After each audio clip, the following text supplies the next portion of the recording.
Welcome to The Explainer. Today, we're diving into a perspective you might not hear every day. It's from a video called Black People Debunk Liberal ICE Immigration Narratives, and it lays out a conservative case that immigration is a direct threat to the Black American community. Right out of the gate, the video lays out its central claim. The argument is that illegal immigration presents a very real, direct threat, both economically and socially, to Black Americans, especially those in the working and lower classes.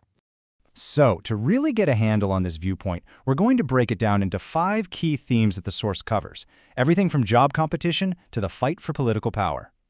Okay, first up, the video makes its mission crystal clear from the jump. It's here to directly challenge what it sees as the mainstream liberal take on immigration, and it's doing so from a distinctly Black conservative perspective.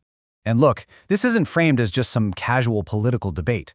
The source presents this as an urgent issue, a matter of economic self-interest, even survival for the community. So this is where we get to the real heart of the argument. It all hinges on the idea of direct economic competition, especially when it comes to jobs and a place to live.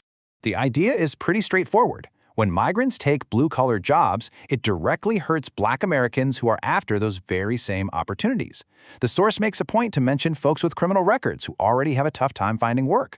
And it's not just jobs. They also point to a direct competition for affordable housing.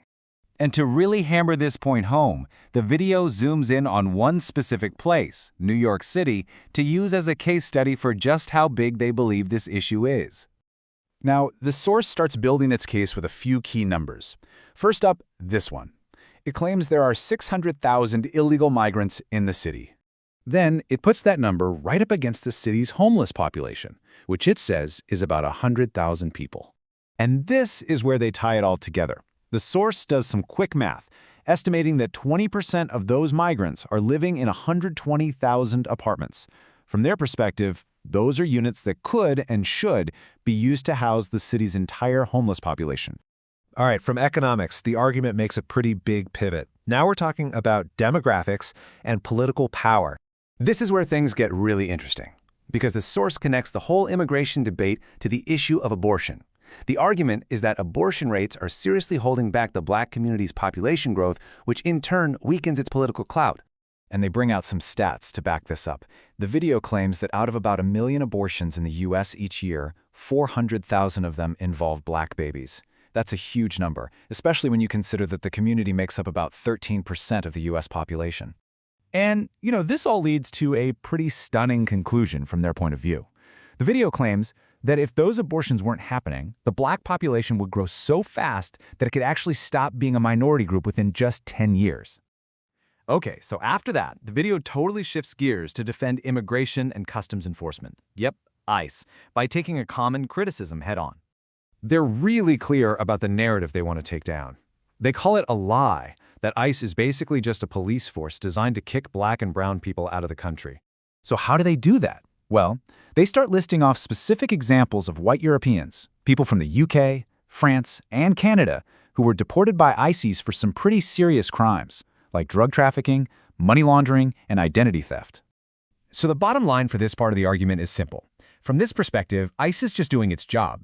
It's enforcing the law against anyone who's here illegally or has committed a crime, and race has nothing to do with it. All right, so after defending ICE, the source turns its attention to the folks on the other side of the issue, the activists who protest against the agency.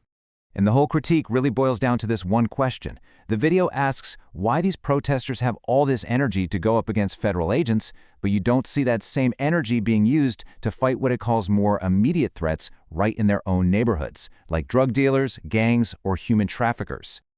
And yeah, the source really doesn't pull any punches here. It actually calls these activists a New Age Communist Party and accuses them of being treasonous, enemies of the country, and openly trying to push America towards socialism or even communism. So when you step back and look at the whole picture, what you have here is a viewpoint that doesn't fit neatly into our usual political boxes. It mixes conservative ideas on immigration with arguments that are framed specifically for the Black community's interests. And that leaves us with the big question you see on screen. How do perspectives like this end up redrawing the battle lines of political debate in America?